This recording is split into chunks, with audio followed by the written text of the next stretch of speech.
Good afternoon, students. Today I am continuing class of the graphical presentation part, and this is the next type of the diagram of diagram or the graphs, the histogram.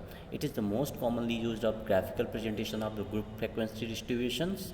ये सबसे ज़्यादा group frequency जिसमें group frequencies होती हैं उसको distribute करने में helpful data diagram होता है. The variable characteristics of different groups are indicated on the horizontal lines. जो वेरिएबल्स होते हैं डिफरेंट एज ग्रुप्स की, लाइक 5 to 10 ईयर्स है, 10 to 11 ईयर्स है, इसको हम डिफरेंट एक्स एक्सिस जो लाइन होता है, हॉरिजेंटल लाइन होता है, उसमें डिनोट करते हैं. And the frequency number of observation means 5 to 10 years में कितने पीपल्स हैं, लाइक 5, 10, 11 जो भी नंबर्स होते हैं, that is indicated on the vertical line y axis. Frequency of each groups from the column और रेक्टेंगल. जो फ्रिक्वेंसी होती हैं ईच ग्रुप्स की वो कॉलम में या रेक्टेंगल्स में डिनोट करते हैं, लाइक आयताकार जो वर्ग बनता है उसको डिनोट करते हैं. इस such a diagram is called the histogram. इस डायग्राम को हम हिस्टोग्राम करते हैं.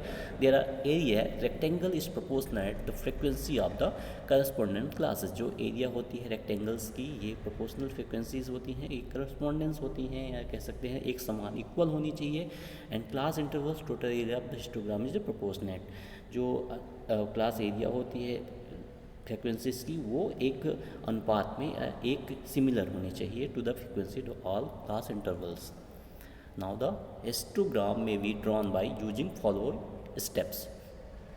जो हिस्टोग्राम होता है वो हम फॉलोइंग स्टेप्स के थ्रू बनाया जा सकता है. यह इसमें इक्वालिटीज़ होनी चाहिए. Set of vertical walls are the area which are proportionate to the frequencies represent. जिसमें हमने बताया पहले कि सेट ऑफ वर्टिकल्स जो वार होता है उसमें प्रोपोर्शनेट करते हैं हम किसको, जो आपके एरियाज़ होते हैं या कह सकते हैं फ्रिक्वेंसीज को रिप्रेजेंट करते हैं. Clear. The difference of histogram from war diagram. जो वार डायग्राम की हम बात किए थे प्रीवियस क्लासेस में, तो ये थोड़ा सा डिफरेंस होता है. The war diagram is one dimensional. जो वार डायग्राम था वो वन डायमेंशनल. आपने जो ऊपर सीधा हॉरिजेंटल की बात किए थे उसमें हम देखते हैं कि वो एक डायमेंशनल में उसका वैल्यूज़ जो हैं वो क्लियर होने चाहिए, एग्जैक्ट होने चाहिए. And only the length of the war, जो लेंथ होता है वार का उसको हम एग्जैक्ट रखते हैं. And has the significant while histogram both length and width matter. जब हिस्टोग्राम हम बनाते हैं उसमें लेंथ एंड विड्थ जो होती है वो दोनों ही मैटर करती है, क्योंकि इसमें हमारे पास अलग अलग वैल्यूज़ होती हैं. जिसमें एक्सिस में आपके नंबर्स जो होते हैं वो भी डिफरेंट होते हैं और फ्रिक्वेंसीज जो होती हैं वो भी डिफर होती हैं. इसलिए हमें इसको दोनों को विड्थ एंड लेंथ को मैटर करता है, तो दोनों को इक्वल होना चाहिए. इसमें बनाते टाइम इन सब चीज़ों को ध्यान में रखना है. And class intervals are equal.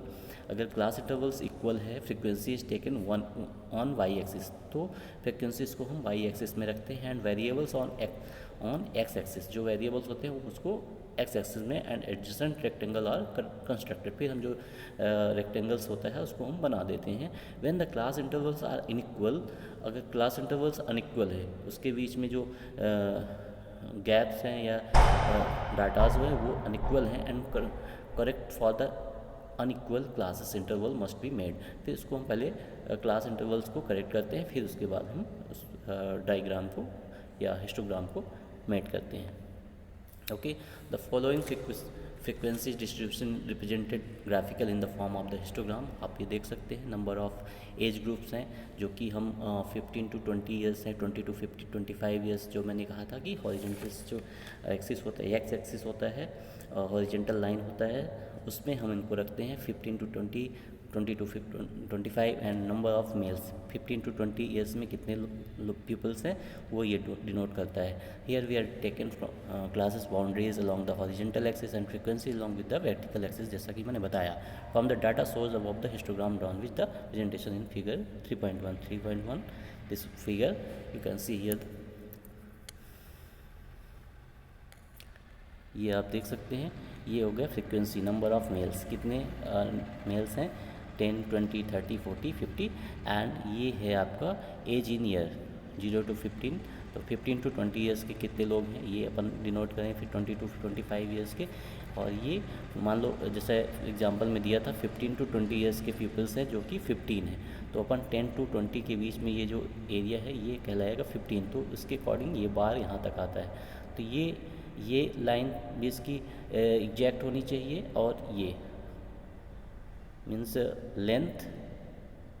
Length and width both equal means exact होना चाहिए, जो कि डाटा दिया रहता है उसके अकॉर्डिंग होने चाहिए। ओके, तो this is the histogram chart. I'm continuing the next chart, but still remain here.